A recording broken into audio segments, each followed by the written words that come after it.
देखिए, क्योंकि ये कोई अपने देश के अंदर तो पेट्रोल डीजल होता नहीं है। आखिर ये सारी चीज़ें अधिकांश इसमें से इंपोर्ट होता है, और इंपोर्ट होने के बाद उसके ऊपर कुछ ड्यूटीज़ भी होती हैं सेंट्रल गवर्नमेंट की।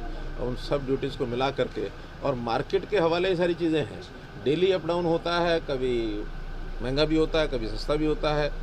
चूँकि आज से 4 साल 5 साल में ये 70-80 रुपये से लेकर के, और कभी डाउन भी गया था, और अब ये 80-90 रुपये के आसपास पहुंच गया है।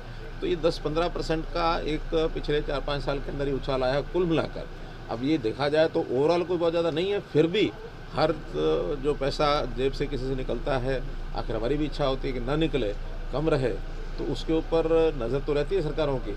फिर भी सरकार का जो रेवेन्यू होता है, वो रेवेन्यू अगर किसी भी चीज़ में से लिया जाता है, वो जनता के हित में ही आता है काम। अगर इसमें से मानो रेवेन्यू कल को वैट अथवा एक्साइज ड्यूटी कम की जाती है, थोड़ा सस्ता होता है, तो वो पैसा जनता के जो काम आने वाला है वो काम नहीं आएगा। तो ये सारी चीज़ें संतुलन बैठाने के लिए केंद्र सरकार हमेशा इसके ऊपर नज़र रखती है, और ये जो कि केंद्रीय नीति से ही सारा चलता है। स्टेट्स का जहाँ तक विषय है, हमारा वैट बाकी स्टेट से काफ़ी कम है।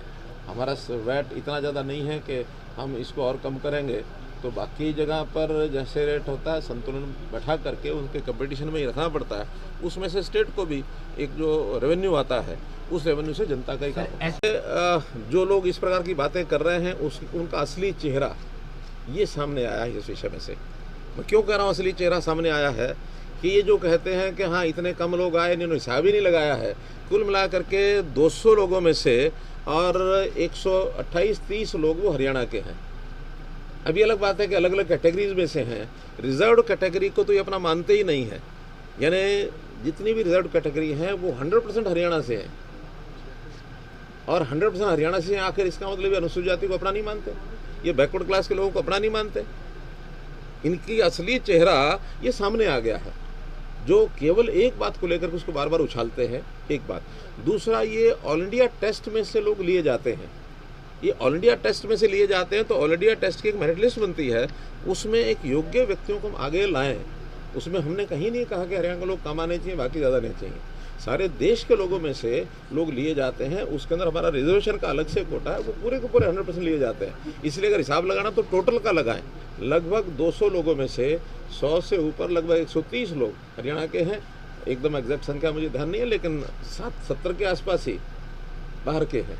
आप टोटल लिस्ट देखिए, लंबा एक विषय चल गया है। अब जो कि हम धैर्यपूर्वक इन सब चीज़ों को देख रहे हैं, और हम समझा भी रहे हैं, हम बता भी रहे हैं हर मोर्चे पर कि ये तीनों जो बिल बने हुए हैं, इन तीनों बिलों में किसान का कोई नुकसान नहीं है, बल्कि इनके इम्प्लीमेंटेशन के बाद किसान का लाभ ही होगा।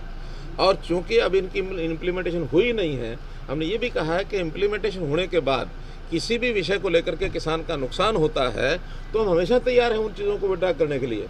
हमारे कहने से भी पहले केंद्र सरकार ने कह दिया है कि आप इसमें बताइए क्या गलत है। जो आप बताएंगे गलत है, उसको ठीक करने के लिए 24 घंटे हमेशा हम तैयार हैं। लेकिन एक पॉलिटिकल एंगल को लेकर के, एक पॉलिटिकल सपोर्ट को लेकर के, जिस प्रकार से एक यानी भारतीय जनता पार्टी और इसके साथ जुड़े सब लोग एक तरफ और बाकी सब लोग एक तरफ, ऐसे लोग जिनको तीनों कानूनों को पढ़ा नहीं है, जिनको पता नहीं क्या लिखा हुआ है, वो भी विरोध के अंदर शामिल होते हैं। तो इसका मतलब ये कि किसान का विषय नहीं है ये विषय। किसान नेता भी जो पॉलिटिकल एंगल से जुड़े हुए हैं, वो इसको देखते हैं, इस प्रकार से देखते हैं। आखिर नहीं तो अन्यथा क्या कारण है? लोकतंत्र है, लोकतंत्र में हर किसी को अपनी बात कहने का अधिकार होता है। कौन सा ये लॉजिक इनके पास है कि हाँ इस पार्टी के लोग वो नहीं आएंगे, बाकी पार्टी को लोग आते रहेंगे? इसका मतलब है कि लोकतंत्र पर भी एक बड़ा प्रश्न चिन्ह इन लोगों ने खड़ा किया है। लोकतंत्र को चैलेंज दिया है। ये किसी भी कारण से न तो किसान हित में है, न जनता के हित में है, न किसी पार्टी के हित में है। कुल मिलाकर के मर्यादाओं को ध्यान रखना चाहिए। लोकतंत्र के ऊपर हमारा देश, हमारी लोकतंत्र व्यवस्थाएं, इनको मजबूत करना ये हर किसी का काम है, चाहे वो सरकार हो, चाहे विपक्ष हो, चाहे जनता का कोई वर्ग हो। लोकतंत्र को अगर बचा कर रखेंगे तो हम बहुत अच्छे प्रकार से अपने जीवन को आगे बढ़ा